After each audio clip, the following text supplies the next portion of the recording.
فقط به کسانی اجازه داده می شود وکیل داشته باشند که لال باشند.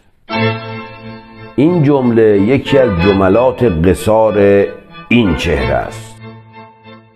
این چهره که در 23 بهمن 1357 یعنی درست یک روز بعد از پیروزی انقلاب حاکم شرع دادگاه انقلاب شد. این چهره که در طول فقط 40 روز دستور اعدام 430 نفر از مخالفان جمهوری اسلامی رو صادر کرد. نقل شده که حکم اعدام خیلی از افراد رو بدون شناخت صادر می‌کرده و حتی یکی از نزدیکان ایشون برای اینکه نشون بده که این آقا دستور اعدام رو بدون شناخت امضا میکنه، یک برگه میذاره جلوی این آقا که دستور اعدام خودش رو داخل این برگه نوشته و این آقا هم بدون مطالعه دستور اعدام خودش رو هم صادر میکنه. در این کلیپ به صورت تیتروار اسامی اعدام شدگان توسط آقای صادق خلخالی رو برای شما میخونم. این لیست شامل 4 گروهه. گروه اول مقامات کشوری، گروه دوم مقامات لشکری، گروه سوم چهره‌های اقتصادی و گروه چهارم بقیه موارد. الف، مقامات کشوری. 1. امیر عباس هویدا، نخست وزیر سابق ایران. 2. فرخرو پارسا، اولین وزیر زن ایران. 3. عباسعلی خلعتبری، وزیر امور خارجه امیر عباس هویدا. 4. غلامرضا کیانپور، وزیر اطلاعات و جهانگردی و دادگستری کابینه امیر عباس هویدا. 5.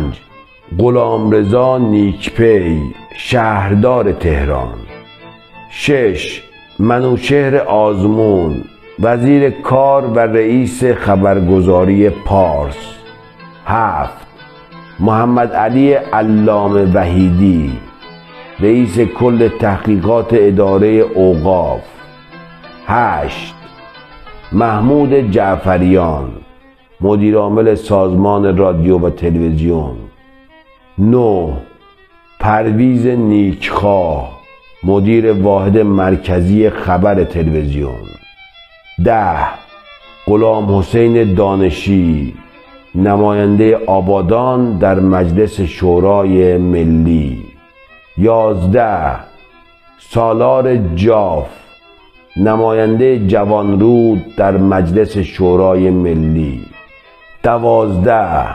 محمد رضا عاملی تهرانی، وزیر اطلاعات و جهانگردی. 13. منصور روحانی قزوینی، وزیر برق و کشاورزی. 14. عبدالله ریاضی، رئیس مجلس شورای ملی. 15. علی حجت کاشانی، رئیس سازمان تربیت بدنی. 16. خسروخان قشقایی، نماینده فارس در مجلس شورای ملی. 17. یوسف خوشکیش، مدیر کل بانک مرکزی. خب این لیست که خوندم لیست مقامات کشوری بود و اما به مقامات لشکری. این لیست شامل افراد خیلی زیادی از تمام درجات نظامیه، حتی تا درجه سرجوخگی که یکی از درجات پایینه. ولی چون افراد این لیست خیلی زیاده فقط افراد مهم لشکری رو اینجا ذکر میکنم که در جریان باشید. 1. ارتشبد نعمت الله نصیری، سومین رئیس کل ساواک. در خصوص ارتشبد نعمت الله نصیری یک جریانی که الان توی فضای مجازی زیاد نقل میشه اینه که باغبان منزل ارتشبد نعمت الله نصیری پدر آقای علی اکبر ولایتی بوده که بعد از انقلاب و اعدام ارتشبد نصیری منزل ایشون رو آقای ولایتی تصرف کرده که من سند موثقی ندیدم که بخوام تایید کنم یا رد کنم. اگه کسی چیزی سراغ داره بی زحمت به منم بگه که اگه موثق بود حتما در آینده یک کلیپ در این خصوص بسازم. خب بگذاریم. لیست مقامات لشکری که توسط صادق خلخالی اعدام شده بود رو براتون ذکر کردم. 1. ارتشبد نعمت الله نصیری که گفتم سومین رئیس کل ساواک بود. 2. ارتشبد غلام علی اویسی فرمانده ژاندارمری ایران. 3. شهریار شفیق افسر ارشد نیروی دریایی شاهنشاهی. البته لازم به ذکره که ایشون در آذر ماه سال 1358 و در شهر پاریس توسط فرستادگان جمهوری اسلامی ترور شد. 4. سپهبد نادر جهانبانی معروف به ژنرال چشمابی معاون نیروی هوایی شاهنشاهی. 5. سپهبد امیر حسین ربیعی. 6. سپهبد مهدی رحیمی رئیس ژاندارمری. 7. سپهبد عبدالعلی بدرعی آخرین فرمانده نیروی زمینی ارتش شاهنشاهی و فرمانده گارد جاویدان. 8. سپهبد ناصر مقدم آخرین رئیس کل ساواک. 9. سپهبد محمد تقی مجیدی که ایشون رئیس دادگاه نظامی نواب صفوی هم بودند. 10. سپهبد جعفر قلی صدری. 11. علی حجت کاشانی. 12. سپهبد عزیزالله پالیزبان. خب لیست نظامیان اعدامی به دست خلخالی همینجوری ادامه داره تا میرسه به کمترین درجات که حتی سرجوقه هم داخل این لیست پیدا میشه. ولی چون نمیخوام این کلیپ زیاد طولانی بشه دیگه بقیه نظامی ها رو نمیگم. جیم. چهره های اقتصادی شامل این لیست میشه. 1. حبیب الله القاییان رئیس انجمن کلیمیان تهران، کارآفرین و سرمایه‌دار بزرگ ایرانی، بنیانگذار شرکت‌های پلاستیک سازی پلاسکو و صنایع پروفیل آلومینیوم در ایران.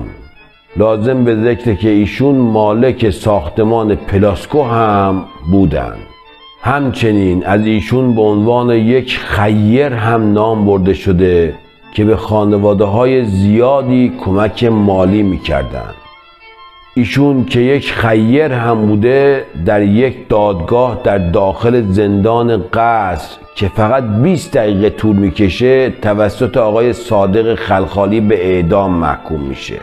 اعدام این نخبه اقتصادی چنان تأثیری در جامعه یهودیان ایران گذاشت که باعث شد اکثر سرمایه‌گذاران یهودی ایران اموال خودشون رو از ایران خارج کنند و به خارج کشور مهاجرت کنند. 2.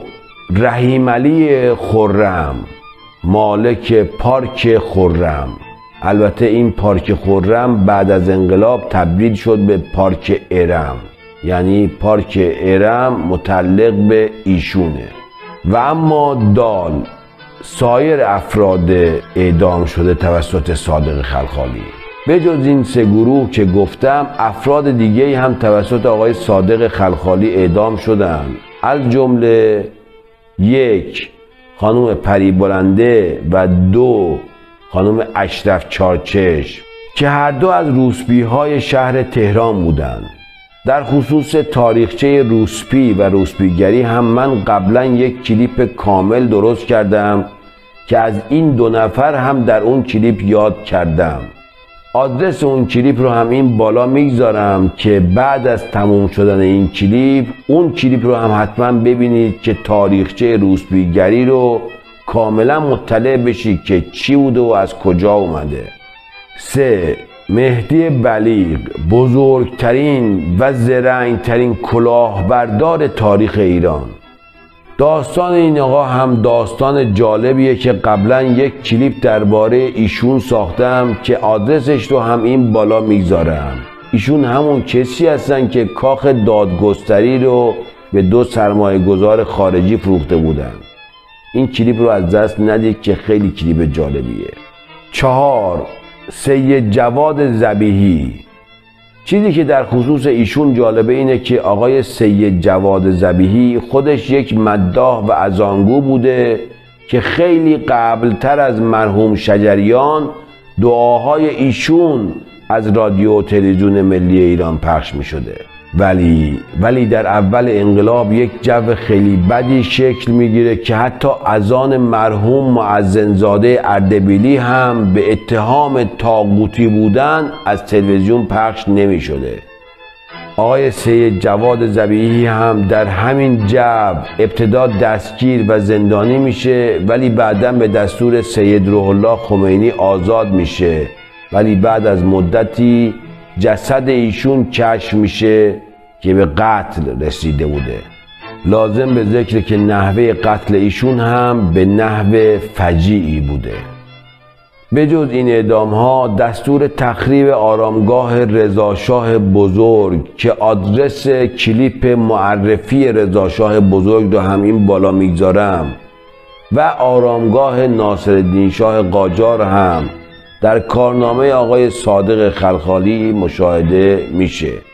آقای صادق خلخالی به واسطه این اعدام‌های بی حساب و کتاب خودش جزو یکی از خائنین تاریخ ایران محسوب میشه.